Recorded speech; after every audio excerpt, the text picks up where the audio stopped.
नमस्कार, आप देख रहे हैं सुदर्शन न्यूज। मैं हूं आपके साथ शिवम दत्त मेहता। 9 बज चुके हैं, वक्त हो चुका है आपके फेवरेट कार्यक्रम यानी कि जनमत का। जनमत एकमात्र ऐसा शो जहां पर आप हर खबर पर पोल के माध्यम से भाग लेते हैं और जो हम आपको खबर के हिसाब से पोल देते हैं, जितना आपका वोट होता है उतना प्रतिशत हम आपको दिखाते हैं। एकमात्र ऐसा शो है जहां पर आप केवल खबर नहीं देखते बल्कि आपकी राय हम दिखाते हैं आपको। और आज भी फिर से नए मुद्दे आपके लिए लेकर आया हूं। फिर से चलिए फ्लोर ग्राफिक्स के माध्यम से आपको बताते हैं कौन से वो मुद्दे हैं जिनके बारे में आज आपको बताना है।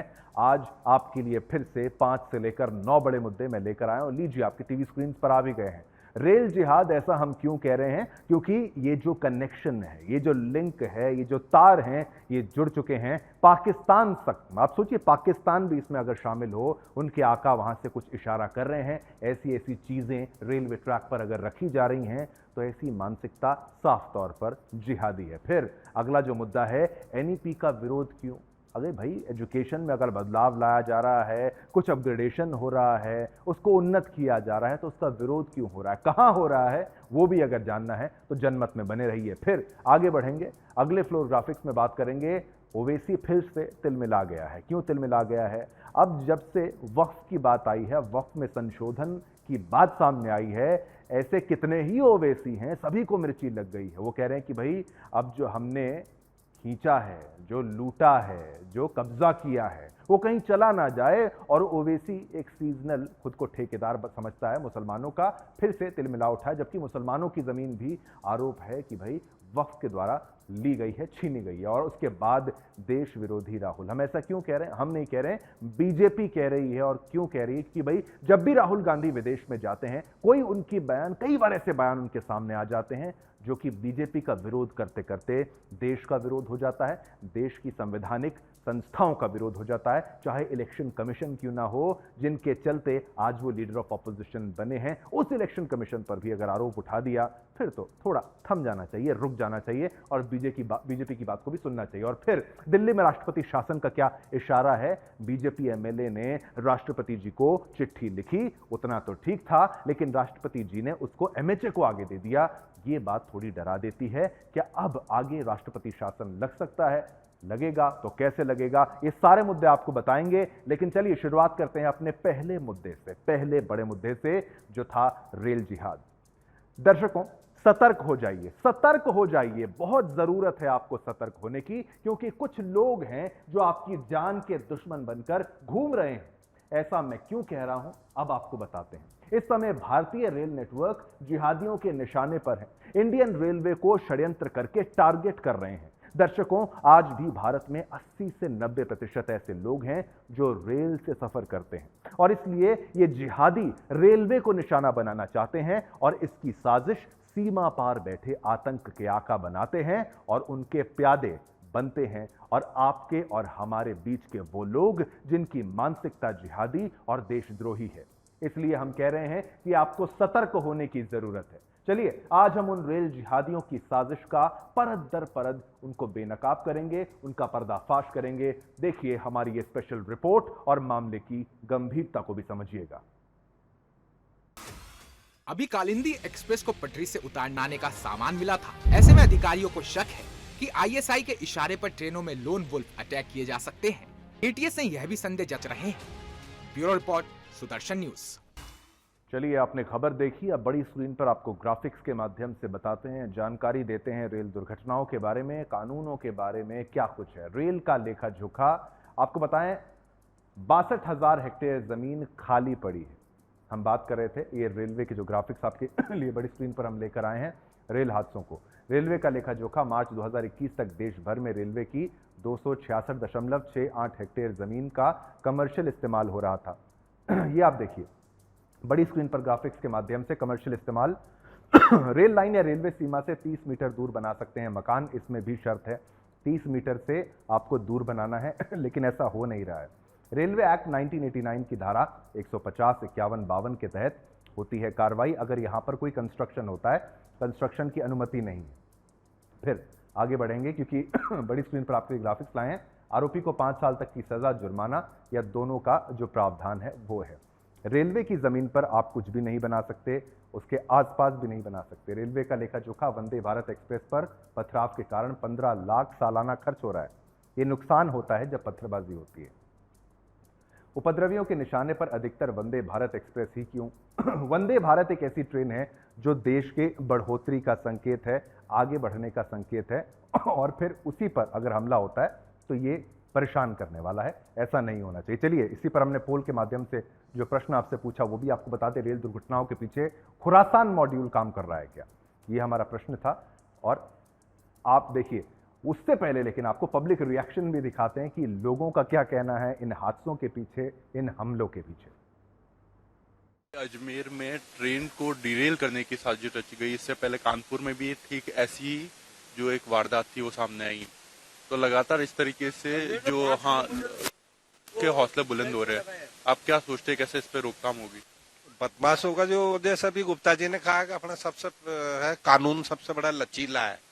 क्योंकि अगर कानून लगते हैं तो उसमें 10 दाव पेज लग जाते हैं, गवाह भी फेल हो जाते हैं। शुरू में गवाह देंगे, फेल हो जाएंगे, 10 साल केस चलता है, जब तक गवाह भी मर जाते हैं। अगर शुरू के अंदर ही जैसे योगी जैसा एनकाउंटर कर दे, ये तो मालूम है कि भाई इन्होंने किया, मालूम है सरकार को, इसको उसी टाइम एनकाउंटर कर दिया जाए तो ना सरकार का पैसा लगे, सब बदमाश हैं जो भी, उनके एक नकेल लग जाए, उनको सबक मिले इसके अंदर। प्रशासन सख्त होना चाहिए, सीधी बात है। एसआईटी का गठन किया गया। अब ये गठन तो होते रहते हैं यार, लेकिन एक बात ये क्या है, अपना जुडिशियल है ना, अपना बहुत कमजोर है। वो सजा नहीं देता है इन टाइम पर। टाइमली सजा मिले किसी को, दोषी को सजा मिलेगी ना तो सीधे हो जाता है आदमी, और सजा नहीं मिल रही ना टाइम से, उसको मौका मिल जाता है। वही तो बता रहा हूँ मैं, ये इसमें ये कमी रहेगी, इसमें ये कमी रहेगी, बस यही है। तो ये तो हमें तो योगी वाला मॉडल से ही रहा, देखो बुलडोजर। हाँ, हम तो यही चाहते हैं, जो गलत काम कर रहा है उसका एनकाउंटर होना चाहिए। क्यों खर्चा करें उस पर? चलिए, ये इनका तरफ से कहना है कि भाई योगी वाला मॉडल जो ज्यादा सही रहता है, बुलडोजर जब चल जाता है तो आतंकी ठिकाने में आते हैं या फिर जो षड्यंत्र रच रहे हैं उन पर चलना चाहिए। लेकिन हमने आपसे पोल के माध्यम से जो प्रश्न पूछा है, रेल दुर्घटनाओं के पीछे खुरासान मॉड्यूल है, जिहादी मॉड्यूल है। 94%, 94% लोग कह रहे हैं हाँ, 6% लोग कह रहे हैं ना। बहुमत ये मानता है कि है। चलिए आगे बढ़ते हैं, अगली खबर का रुख करते हैं। बात बाबरी मस्जिद की हो या काशी की, बात मुस्लिमों की का गुणगान करने की हो या 15 मिनट में हिंदुओं का सफाया करने की, बात हिजाब की हो या वक्फ की, अपने आप को मुस्लिमों का एकमात्र नकली रॉबिन हुड मानने वाले ओवैसी अपनी टांग उठाने से कहां बाज आते हैं। वक्फ संशोधन पर बैठक जारी है और देश में चुनावी माहौल भी है। ऐसे में मौका भी है और दस्तूर भी कि कैसे मुसलमानों को अपनी बेतुकी बयानबाजी से बहकाया जाए और उनके मन में हिंदुओं के प्रति नफरत, जो पलती नफरत है, उसको बढ़ाया जाए। जब से वक्फ संशोधन बिल सामने आया है तब से ऐसा कोई मौका नहीं है जहां ओवैसी ने इस पर जहर ना उगला हो। हाल ही में असदुद्दीन ओवैसी ने वक्फ संशोधन विधेयक पर सरकार पर निशाना साधा। ओवैसी का आरोप है कि वह वक्फ कानून में बदलाव करके उनका वजूद खत्म करना चाहते हैं और हम हमारा वजूद मिटने नहीं देंगे, ये वजूद बचाने निकले हैं। ओवैसी तब क्यों चुप थे जब कोलकाता में डॉक्टर बिटिया के साथ घिनौना अपराध हुआ था, तब जबान पर ताला था। वह अब भी क्यों चुप हैं जब ट्रेनों को डिरेल किया जा रहा है जिहादी साजिश के चलते, और इसकी साजिश रची जा रही है विदेश में, पाकिस्तान में और जाने कहां देश में बैठ के भी। क्या कुछ कहा है ओवैसी ने और क्या है खास इस मुद्दे में, हमारी स्पेशल रिपोर्ट देखेंगे तो ज्यादा बेहतर समझेंगे। मुस्लिमों का गुणगान करना हो या हिंदुओं के लिए नफरत का रास्ता दिखाना हो, मुस्लिमों के एकमात्र देवता हमेशा अपनी टांग उठाए देखे जाते हैं।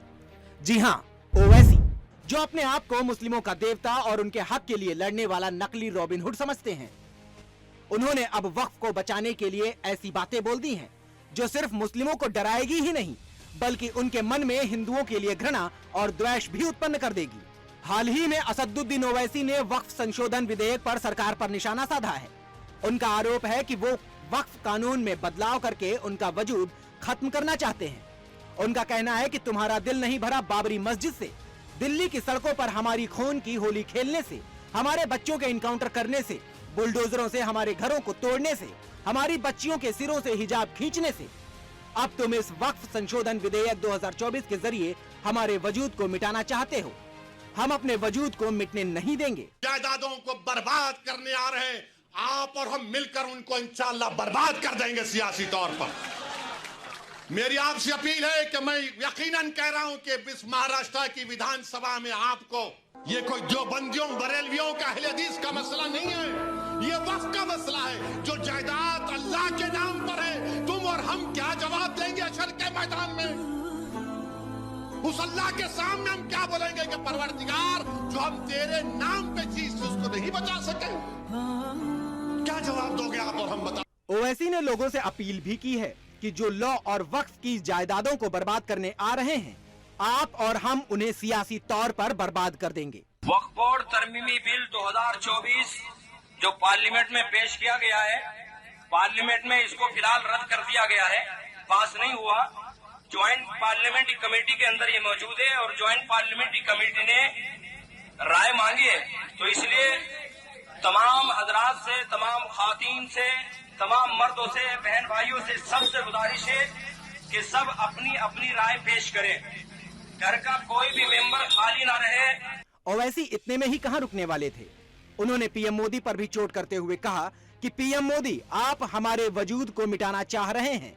बेहतर यह है कि हम सड़क पर आकर अपने आप को खत्म कर लें, लेकिन अपने घरों में बैठकर अपनी जायदादों को छीनते हुए नहीं देख सकते। कानून बनाना है तो रोजगार दो, कानून बनाना है तो महिलाओं को बचाओ, लेकिन महिलाओं की बात करने वाले चलिए खबर देखिए। पोल के माध्यम से जो आपसे प्रश्न हमने पूछा वो भी आपको दिखाते हैं।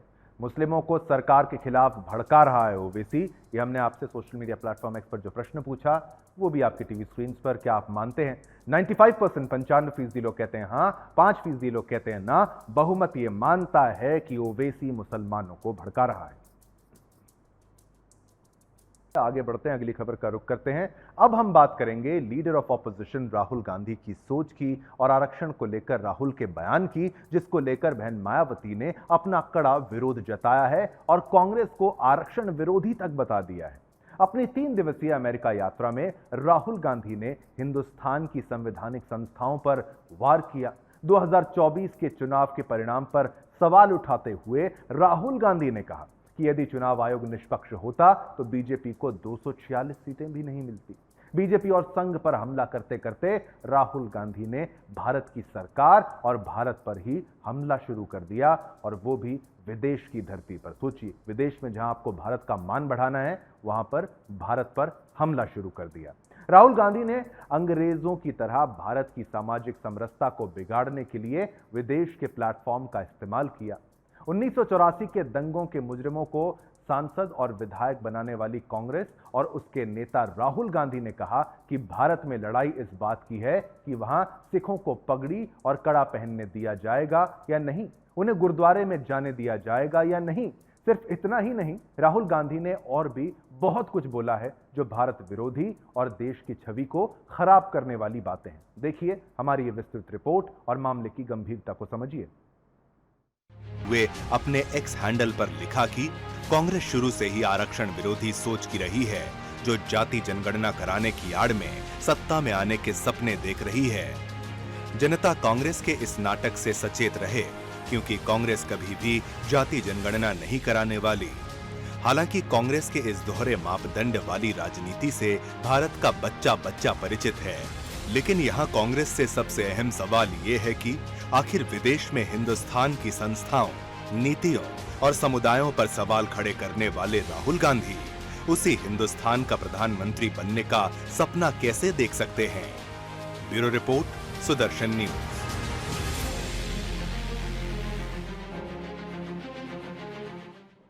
चलिए आपने खबर देखी और इसी खबर पर हमने सोशल मीडिया प्लेटफॉर्म एक्स पर आपसे पोल के माध्यम से जो प्रश्न पूछा वो भी आपको दिखाते हैं। राहुल गांधी सिर्फ देश की पगड़ी उछालने वाला काम करते हैं क्या? ये हम नहीं कह रहे, हमारा प्रश्न है, आपसे हमने पूछा तो उत्तर आपका है 97% लोग कहते हैं हाँ, 97% लोग कहते हैं हाँ, 3% लोग कहते हैं ना। बहुमत ये मानता है कि हाँ, राहुल देश की पगड़ी उछालने का काम करते हैं, विदेश की धरती पर ऐसा नहीं करना चाहिए। जैसा कि हमने कहा था, बात करेंगे राहुल गांधी की, कांग्रेस की और राहुल गांधी के उस बयान की जिसको लेकर अब विवाद शुरू हो चुका है। अमेरिका में कांग्रेस नेता राहुल गांधी के बयान पर अब सियासी घमासान मचा हुआ है। बीजेपी के तमाम नेताओं की प्रतिक्रिया आ रही है। आरक्षण पर की गई कांग्रेस नेता की टिप्पणी पर अब बीएसपी चीफ मायावती की प्रतिक्रिया आई है। उन्होंने कांग्रेस और राहुल गांधी से सजग रहने की उनको सलाह दी है। मायावती ने कांग्रेस नेता राहुल गांधी के आरक्षण पर दिए गए बयान पर पलटवार किया है। मायावती ने आरोप लगाया कि एससी, एसटी, ओबीसी का आरक्षण खत्म करने के लिए कांग्रेस षड्यंत्र में लगी है। दरअसल अमेरिका की जॉर्जटाउन यूनिवर्सिटी में छात्रों की, आपको बताऊं, ओर से आरक्षण को जारी रखने को लेकर पूछे गए सवाल का जवाब देते हुए राहुल गांधी ने कहा कि आरक्षण को खत्म करने के बारे में कांग्रेस तब सोचेगी जब सही समय आएगा। ये समय आरक्षण को खत्म करने का नहीं है। मायावती का कहना है कि केंद्र में काफी लंबे समय तक सत्ता में रहते हुए कांग्रेस पार्टी की सरकार ने ओबीसी आरक्षण को लागू नहीं किया और देश में जातीय जनगणना कराने वाली ये पार्टी अब इसकी आड़ में सत्ता में आने के सपने देख रही है। इनके इस नाटक से सचेत रहें और जो आगे भी जातीय जनगणना नहीं करा पाएगी। कांग्रेस के सर्वे सर्वा राहुल गांधी ने इस नाटक से भी सतर्क रहें, जिसमें उन्होंने विदेश में यह कहा कि भारत जब बेहतर स्थिति में होगा तो हम एससी, एसटी, ओबीसी का आरक्षण खत्म कर देंगे। इससे स्पष्ट है कि कांग्रेस वर्षों से इनके आरक्षण को खत्म करने के षड्यंत्र में लगी है। मायावती ने कहा कि कांग्रेस की शुरू से ही आरक्षण विरोधी सोच की रही है। केंद्र में रही इनकी सरकार में जब इनका एससी, एसटी, ओबीसी आरक्षण का कोटा पूरा नहीं किया गया, तब इस पार्टी से इनको इंसाफ मिलने की वजह से ही बाबा साहेब डॉक्टर भीमराव अंबेडकर ने कानून मंत्री जो है उसके पद से इस्तीफा दे दिया था। लोग सावधान रहें। खैर, कुल मिलाकर जब तक देश में जातिवाद जड़ से खत्म नहीं हो जाता, तब तक भारत की स्थिति अपेक्षाकृत बेहतर होने के बावजूद भी इन वर्गों की सामाजिक, आर्थिक व शैक्षणिक हालत बेहतर होने वाली बिल्कुल नहीं है।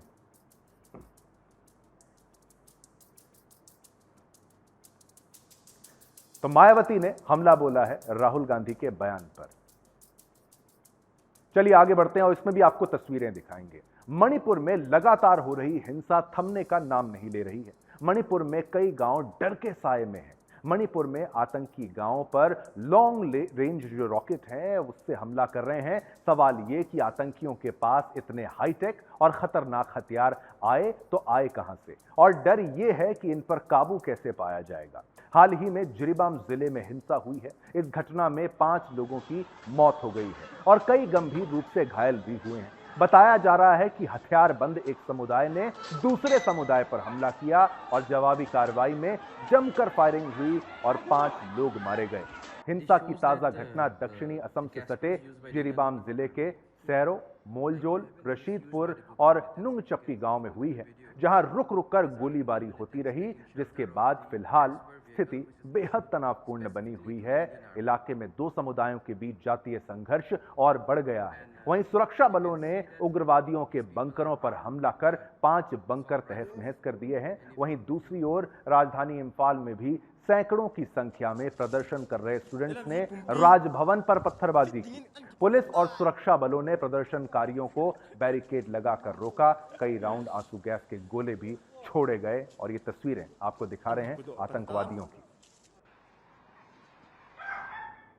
तो कोई चैनल आपको दिखाए ना दिखाए, लेकिन सुदर्शन न्यूज आपको खबर जरूर दिखाएगा। मणिपुर में हालात इस वक्त उतने बेहतर नहीं है। अब बात करेंगे बांग्लादेश की और रोहिंग्या मुसलमानों की, और कैसे बांग्लादेश भी इनको अब पसंद नहीं करता, इनको चाहता नहीं कि आ जाए। रोहिंग्या मुसलमान जिस भी देश में जा रहे हैं वहां ही आतंक मचा रहे हैं। उनके आने से देश में अचानक चोरी, लूट, डकैती, हत्या जैसी घटनाओं में बढ़ोतरी हो जाती है।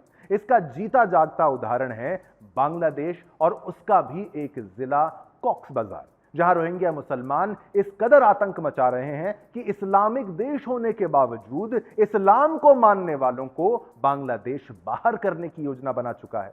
ऐसा नहीं है कि मात्र बांग्लादेश ही इस लाइलाज बीमारी से ग्रस्त है। म्यांमार के आसपास के 6 ऐसे देश हैं जहां रोहिंग्याओं ने आतंक का माहौल बनाया हुआ है। उन्हीं देशों में हिंदुस्तान भी आता है। जहां कुछ जिहादी भेड़ियों ने अपने लालच के चलते शाहीन बाग विरोध प्रदर्शन में इन दीमकों को फर्जी आधार कार्ड, पहचान पत्र और राशन कार्ड सौंप दिया, जिससे कहीं ना कहीं अब इन घुसपैठियों को पहचानने में कुछ मुश्किलों का सामना करना पड़ सकता है। लेकिन भारत सरकार को भी चाहिए कि वो बांग्लादेश जैसा कड़ा फैसला लें और भारतीयों के संसाधनों की रक्षा करें। चलिए, मेरी बात को आपने जितना समझा, लेकिन हमारी ये स्पेशल रिपोर्ट देखेंगे तो मामले को और बेहतर ढंग से आप समझ पाएंगे। छोटा सी रिपोर्ट देखिए बेहतर ढंग से।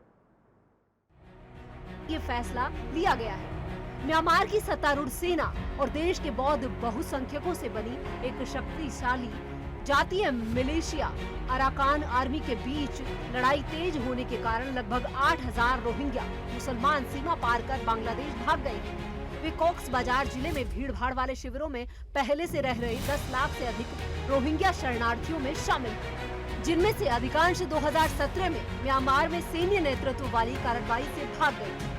बांग्लादेश के विदेश मंत्री मोहम्मद तौहीद हुसैन ने कहा कि बांग्लादेश अब और रोहिंग्या शरणार्थियों को स्वीकार नहीं कर सकता, लेकिन हुसैन ने भारत तथा अन्य देशों में रह रहे बांग्लादेश के लोगों को अपने यहाँ वापस लेने की बात की। उन्होंने अंतर्राष्ट्रीय समुदाय से अराकान आर्मी पर राखीन प्रांत में रोहिंग्याओं पर हमले बंद करने के लिए और अधिक दबाव डालने का भी आग्रह किया। बांग्लादेश से सीख कर ही सही, पर भारत को भी कुछ ऐसे कठोर कदम उठाने चाहिए, क्योंकि ये रोहिंग्या घुसपैठिए आने वाले समय में हिंदुस्तान के लिए एक लाइलाज बीमारी बन सकते हैं, जो देश के कई प्रांतों में जिहादी माफियाओं द्वारा पहुंचाए गए। Bureau report, Sudarshan. जरा सोचिए, भारत में बैठे कुछ लोग कहते हैं कि भाई रोहिंग्याओं को जगह दो, वो मुसलमान है, हम भी मुसलमान हैं, और बांग्लादेश जो कि मुसलमान देश भी खुद को कह सकता है, उसके पास ज़्यादा राइट्स हैं, उसकी आबादी है, लेकिन फिर भी वो रोहिंग्याओं को नहीं चाहता है। ये खबर हमने आपको बताई। अब बड़ी स्क्रीन पर चलते हैं और आपको अब ग्राफिक्स के माध्यम से समझाएंगे ये पूरा मामला क्या है। चलिए, बड़ी स्क्रीन पर ग्राफिक्स के माध्यम से आपको समझाते हैं। रोहिंग्या मुसलमानों से देखिए, ठीक है, रोहिंग्या मुसलमानों का इतिहास। रोहिंग्या म्यांमार के रखाइन प्रांत से आते हैं, ऐसा कहा जाता है। कुछ हद तक ये मिलते जुलते हैं बांग्लादेश के मुसलमानों से, लेकिन ये रखाइन प्रांत के हैं। रोहिंग्या मुसलमानों के इतिहास में और क्या, बौद्ध धर्म के लोगों को रोहिंग्या मुसलमान बना रहे थे निशाना, तो ये इन पर आरोप हैं और फिर इन पर हमले चालू हो गए।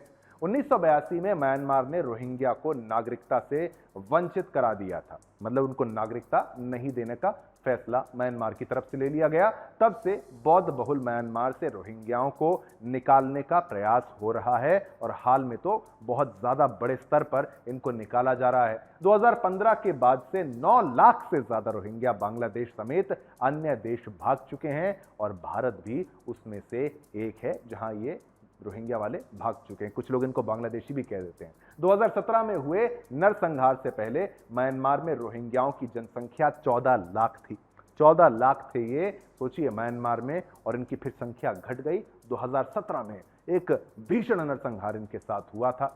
भारत में रोहिंग्याओं की जो पैठ है वो बताते हैं। हनुमान जयंती के दौरान जमकर हिंसा हुई, इन पर आरोप है कि ये उसमें भी शामिल है। रोहिंग्याओं पर यह आरोप है। बीजेपी ने रोहिंग्या बांग्लादेशी घुसपैठियों को ठहराया जिम्मेदार। हिंसाओं के दौरान बीजेपी कहती है कि इनका इस्तेमाल किया जाता है। यूएनएचआरसी के अनुसार भारत में दिसंबर 2021 तक 18,000 रजिस्टर्ड रोहिंग्या थे। ये तो रजिस्टर्ड है, जिनका लेखा जोखा है, बाकी सोचिए कितने होंगे। बांग्लादेशियों का हिसाब नहीं है, रोहिंग्या तो कितने होंगे। सरकार के मुताबिक देश में 40,000 से अधिक अवैध रोहिंग्या हैं। ये आंकड़ा भी कम होगा, बहुत ज्यादा, काफी ज्यादा रोहिंग्या हो सकते हैं। रोहिंग्या आबादी अधिकतर जम्मू कश्मीर और आप सोचिए भाग्यनगर, दिल्ली, यूपी, राजस्थान में मौजूद है। चलिए आगे बढ़ते हैं। ये तो ग्राफिक्स के माध्यम से आपको हमने बताई कहां कहां पर ये है। सरकार की अवैध रोहिंग्याओं को डिपोर्ट करने की योजना सुप्रीम कोर्ट में इस पर विचाराधीन है कि सरकार चाहती है इनको डिपोर्ट करें। अब डिपोर्ट करें तो भेजे कहां, वहां तो ये जा नहीं सकते, बांग्लादेश इनको लेगा नहीं। और ये देखिए किस देश में कितने रोहिंग्या हैं। बांग्लादेश में 13 लाख, म्यांमार रखाइन स्टेट में 6 लाख, पाकिस्तान में 5 लाख, सऊदी अरब में 1.9 लाख, लगभग 2 लाख, और मलेशिया में 1.5 लाख ये जो है रोहिंग्या वहां पर मौजूद है। और आगे बढ़ते हैं, आपके लिए हमने अच्छे ग्राफिक्स बनाए हैं। यूएई में 50,000, भारत में 40,000, अमेरिका में 12,000 हैं, थाईलैंड में 5,000, ऑस्ट्रेलिया में 3,000, चीन में, सोचिए चीन में भी 3,000 है।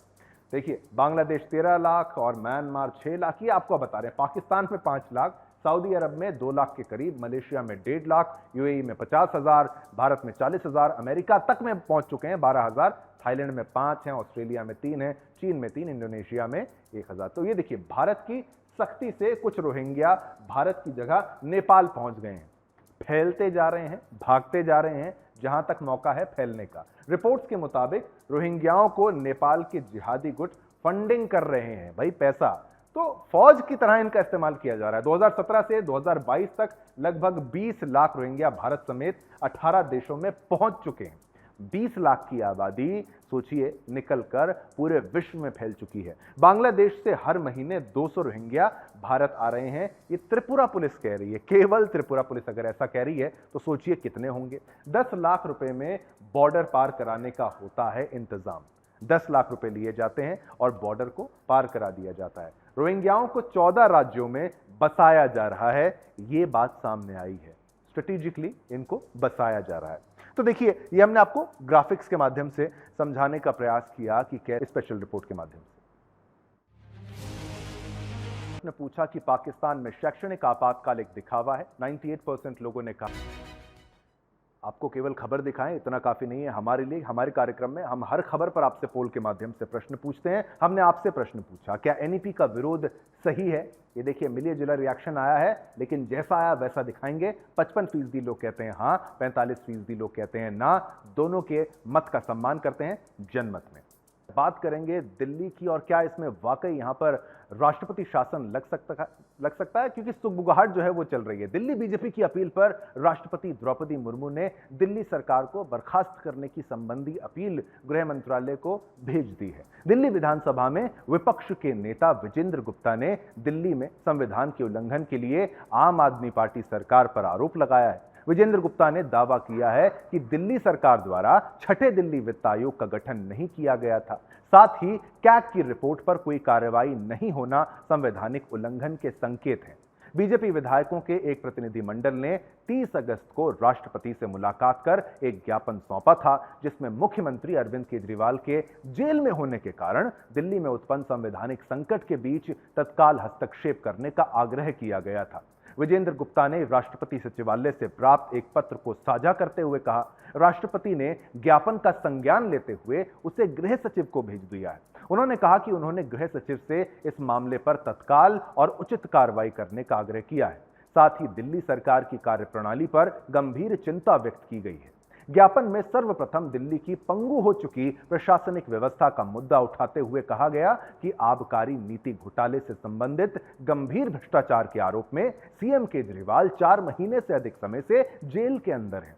जेल में बंद होने के बावजूद केजरीवाल ने इस्तीफा देने से इनकार कर रखा है, जिससे आप सोचिए एक गंभीर स्थिति पैदा हो गई है और इसी कारण दिल्ली में प्रशासनिक व्यवस्था पूरी तरह से चरमरा गई है। बीजेपी की मांग पर अब राजनीति भी तेज हो चुकी है। आम आदमी पार्टी ने आरोप लगाया है कि बीजेपी का काम सरकारें गिराने का ही रहा गया है। जहां वो चुनाव नहीं जीत पाते, वहां विधायकों को तोड़कर सरकार गिरा देते हैं। ये आरोप आम आदमी पार्टी लगा रही है। अगर बीजेपी ने राष्ट्रपति शासन लगाया तो दिल्ली की जनता बीजेपी को मुंह तोड़ जवाब देगी। तो ये दिल्ली में राष्ट्रपति शासन लग सकता है, नहीं लग सकता है, ये वाला प्रश्न था। इतना आसान नहीं है, एक पत्र लिखा गया, लेकिन बड़ी बात यह है कि राष्ट्रपति जी ने उसको एमएचए को आगे भेजा है। अब क्या इस पे है, वो आप पर है कि भाई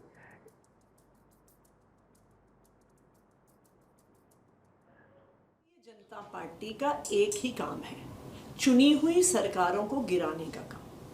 भारतीय जनता पार्टी जहां जहां चुनाव नहीं जीतती, विधायकों की खरीद फरोख्त करने की कोशिश करती है, चोर दरवाजे से सरकार बनाने की कोशिश करती है। दिल्ली में भी उन्होंने किया, लेकिन सफल नहीं हो पाए। आम आदमी पार्टी के विधायकों को खरीद नहीं पाए, विधायकों को खरीद के सरकार गिरा नहीं पाए। इसलिए अब उन्होंने अपना दूसरा षड्यंत्र शुरू कर दिया है, दिल्ली की चुनी हुई सरकार को गिराने का षड्यंत्र शुरू कर दिया है। लेकिन मैं भारतीय जनता पार्टी को ये बता दूं कि दिल्ली के लोग सब देख रहे हैं। दिल्ली के लोगों को पता है कि अगर उनके लिए कोई एक आदमी काम करता है, उस आदमी का नाम है अरविंद केजरीवाल। चलिए, हमने कहा ना कि इस पे लग सकता है राष्ट्रपति शासन या नहीं, ये आपके विवेक पर छोड़ते हैं, पर इतना आसान नहीं राष्ट्रपति शासन लगाना। केवल सरकार बर्खास्त करने की मांग इसलिए की गई, केजरीवाल इस्तीफा ही नहीं दे रहे हैं, जेल से ही सरकार चलाएंगे ऐसा सोचते हैं। जैसा मैंने ब्रेक से पहले कहा था, बात करेंगे एस जयशंकर की और सऊदी अरब की। विदेश मंत्री एस जयशंकर ने सऊदी अरब की राजधानी रियाद में रणनीतिक वार्ता के लिए पहली भारत खाड़ी सहयोग परिषद मंत्री स्तरीय बैठक में हिस्सा लिया है। इस दौरान उन्होंने फिलिस्तीन के हालातों पर बातचीत की। एस जयशंकर ने गाजा की स्थिति को भारत की सबसे बड़ी चिंता बताया और कहा कि नई दिल्ली का स्टैंड है कि जल्द से जल्द इजरायल हमास से युद्ध विराम हो। विदेश मंत्री ने कहा, गाजा में वर्तमान स्थिति चिंता का विषय है। इस संबंध में भारत का रुख सैद्धांतिक और सुसंगत रहा है। साथ ही उन्होंने आतंकवाद और बंधक बनाने की घटनाओं की निंदा की है। उन्होंने कहा कि निर्दोष नागरिकों की लगातार हो रही मौतों से हमें गहरा दुख है। विदेश मंत्री ने जोर देते हुए कहा कि किसी भी प्रतिक्रिया में मानवीय कानून के सिद्धांतों को ध्यान में रखा जाना चाहिए। बता दें कि 7 अक्टूबर को गाजा पट्टी पर शासन करने वाले हमास ने भूमि, वायु और समुद्र के रास्ते इजरायल पर हमला किया था। 1200 लोग मारे गए थे, 250 से अधिक लोगों का अपहरण किया गया था और इस पे भारत की प्रतिक्रिया यही है कि सत्य की ही जीत हो, किसी का भी पक्ष नहीं लिया भारत ने।